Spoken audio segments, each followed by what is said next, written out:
Otro tema muy importante es la razón de cambio de una función respecto al cambio de su variable independiente. En este tutorial se va a explicar lo que es el marco teórico. Pues bien, imagínense que se tiene una función en términos generales f de x. Recuérdense que ya se ha explicado precisamente que si su variable, en este caso independiente x, que está dentro de los números reales, partiendo de un valor inicial para x, y si ésta sufre un incremento, digamos, delta de x, entonces se va a encontrar en otra posición. Esta posición, como ya se ha analizado, es x más su incremento de x. Esta distancia de aquí para acá es el incremento que ha subido la variable independiente x. Por otra parte, recuerden que un cambio de su variable independiente de la función va a generar un cambio en la función. Bueno, también ya se ha explicado en otro tutorial que para encontrar el incremento de la función f de x, ¿verdad? Esta es mediante el valor final, que es f de x más incremento de x, como ya se ha explicado en otros tutoriales, menos el valor inicial de la función, que es f de x. ¿Ok? Así es como se encuentra el incremento precisamente de la función. Bueno, también recuérdense que si se quisiera conocer cuánto vale el incremento de x, imaginando que aquí tenemos precisamente un valor inicial como x0 y un valor final como x1, entonces se ha expresado que para encontrar el incremento simplemente es el valor final, que sería x1 menos x0.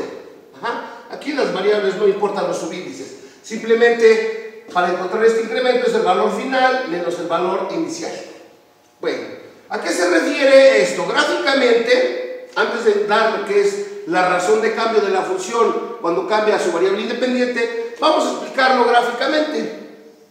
Entonces imagínense que tenemos aquí la gráfica de una función x y aquí f de x o y, como ustedes quieren llamarle, y que partimos de un valor inicial de la variable independiente, digamos x, que lo tomamos por aquí.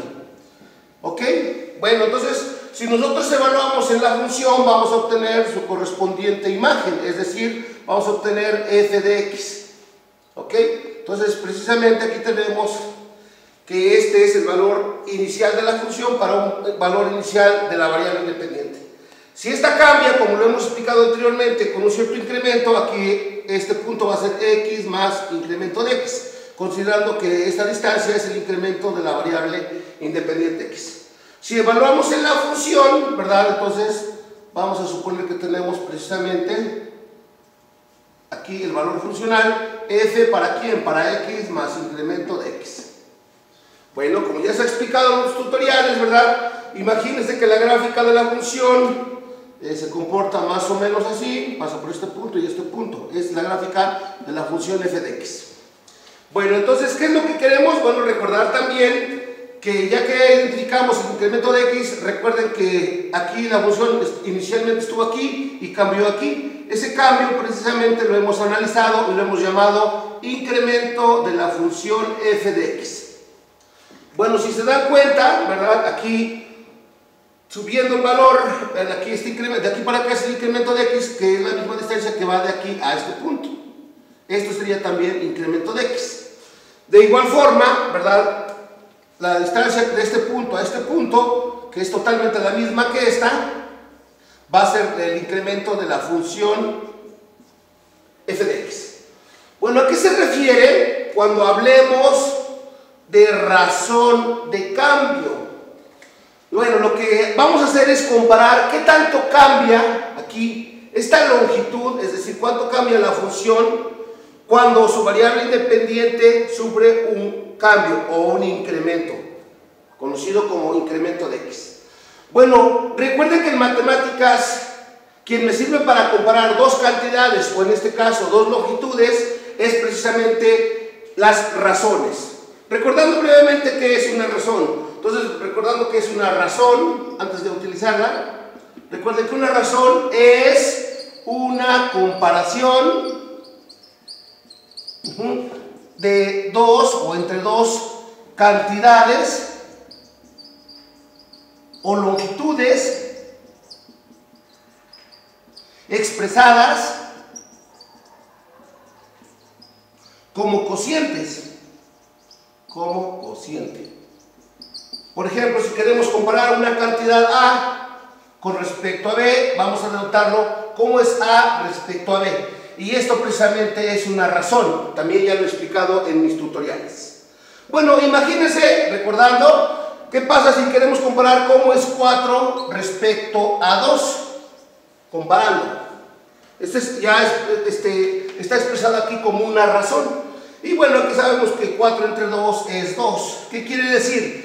Que 4 es 2 veces 2. Entonces podemos comparar mediante una razón qué tanto incrementó la función con respecto al incremento de su variable independiente. Bueno, otro ejemplo, ¿qué pasa si ahora tenemos comparar 2 con respecto a 4? Bueno, ¿están de acuerdo que esto 2 entre 4 sería 0.5 o la mitad? Decimos entonces que 2 es la mitad o 0.5 de 4. Entonces aquí estoy recordando brevemente lo que son razones.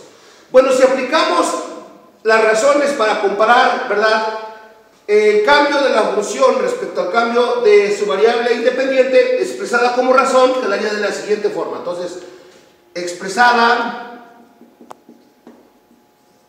la razón de cambio de la función respecto al cambio de su variable independiente se tiene. Bueno, entonces se tiene lo siguiente. Vamos a comparar cómo fue o cómo es el incremento de la función, cómo es respecto al cambio del incremento de su variable independiente. Precisamente estamos viendo lo que es la razón de cambio de la función f de x respecto al cambio de su variable independiente. Entonces, precisamente a esto vamos a llamarle R. Entonces, aquí lo importante, ¿verdad?, de este tutorial es el marco teórico para ver cómo comparar qué tanto aumenta o disminuye, ¿verdad?, la función f de x cuando aumenta o disminuye la variable independiente, para este caso x. Esa va a ser la razón. Esta es la razón, una razón de cambio que compara, ¿verdad?, el incremento de la función con respecto a el incremento de su variable independiente x. ¿Ok? Bueno, entonces espero que haya quedado claro aquí el marco teórico. Posteriormente vamos a explicar algunos ejemplos para poder encontrar qué tanto cambia la función al cambiar su variable independiente, es decir, encontrar la razón de cambio de una función respecto al cambio de su variable independiente. ¿Vale?